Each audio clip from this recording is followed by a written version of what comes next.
Okay, I call this meeting to order. It's Tuesday, February 7, 2023, the Administrative Committee meeting.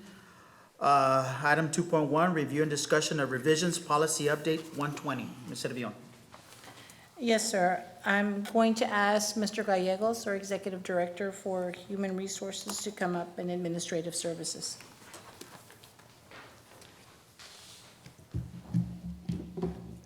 Good evening, board members, Superintendent Servillon. Before you is Board Policy, Chesapeake Policy Manual Update 120. There's a total of 26 legal policies that should be or automatically approved, and there's a total of 3 local policies that the board needs to review and approve. The first policy is CKC Local. This policy talks about, We don't have the paperwork, you don't have the packet? no. It didn't come in the, It's not in the packet. it didn't come.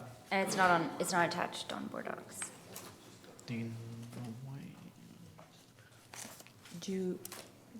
Do you have it on a laptop that we can I get? think I have it on my, I can check my laptop. Look, it's blank. Yeah, there's nothing. Okay, you want me to check? Well, let Peggy. Ms. Sosa.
So I guess I'll put in a plug for Ms. Peña. Tomorrow she will be here from, well, a group of them will be here from 4:30 to 6:30. So if anybody needs assistance with enrolling with Experian, knowing, I guess, how to lock their credit and seeing how to get a PIN number if needed, we will have people here at central office, here in the boardroom, that will be working with individuals that need any assistance. And we will have technology available, devices available for the enrollment. So anybody that wants to come by between 4:30 and 6:30, we will have a crew here to assist with that. Thank you all for taking this proactive approach to doing this. I'm sure our community really appreciates it, and hopefully we'll get more people signed up and any questions that need to be answered.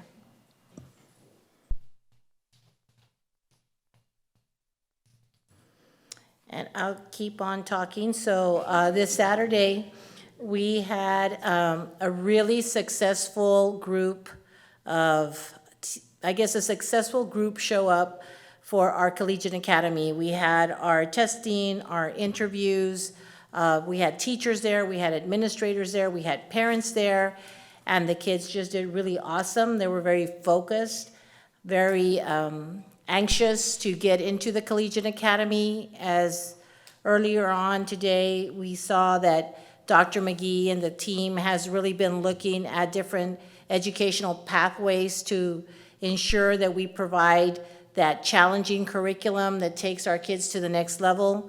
So that's something that we've really been working with. We've also been working with CTE. You're going to hear something exciting coming up in building committee. Also having to do with expanding opportunities for our students and the interests that our students have in culinary and welding, and then also we're looking at botany. So we're looking at a lot of different pathways and venues for our kids to get that support that they need. I have a question, Mr. Villan. Do we have to do this today? Can we come back and do it Tuesday? We could pull it, It's only one item, which I know. okay, Mr. Are we on, Mr. Gallegos. Gallegos? Okay, good. They I'm found ready. it. My apologies for that. No problem. So once again, good evening, board members, Superintendent Servillon. Before you, like I said, is TASB Policy Manual Update 120. This policy update contains a total of 26 legal policies that are automatically approved, and there's a total of 3 policies that must be approved by the board. Can we scroll down to the first policy?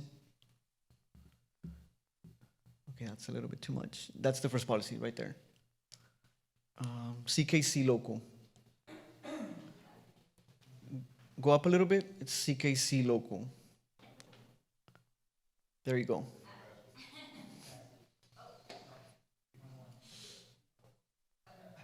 Right there. Technical difficulties today. So the update on this policy, policy talks about safety program and risk management.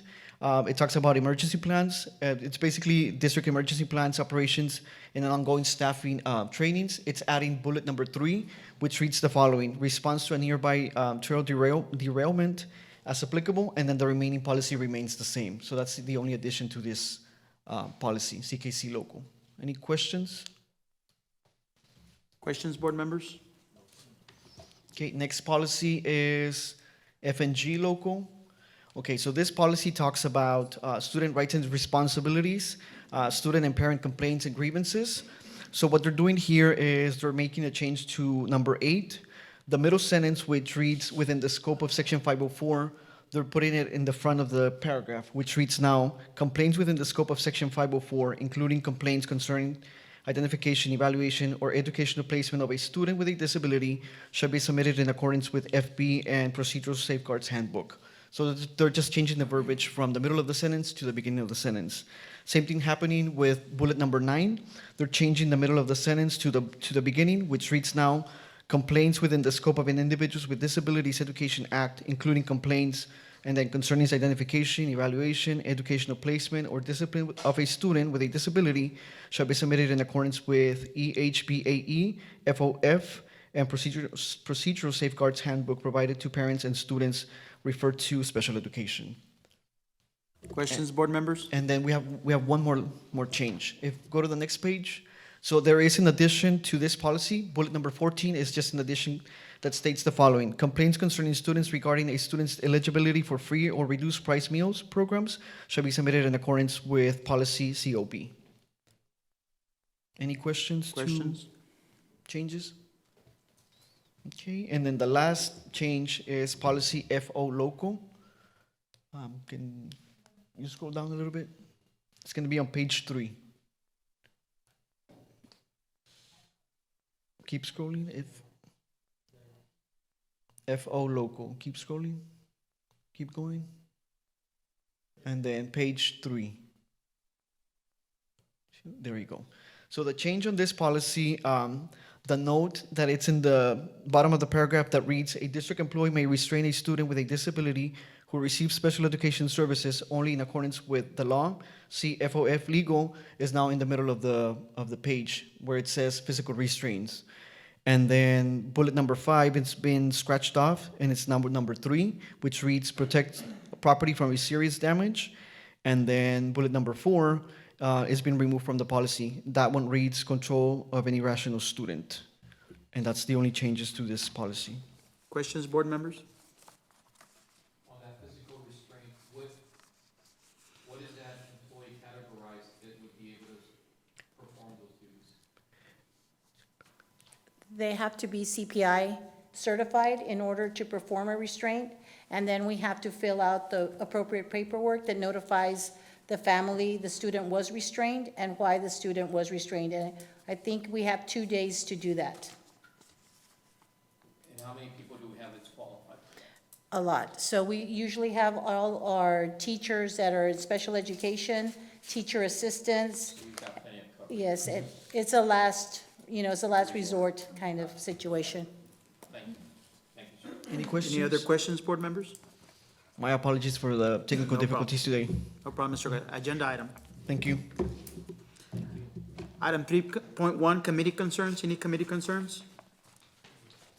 Okay, then item 4.1, we adjourn at 6:11 PM.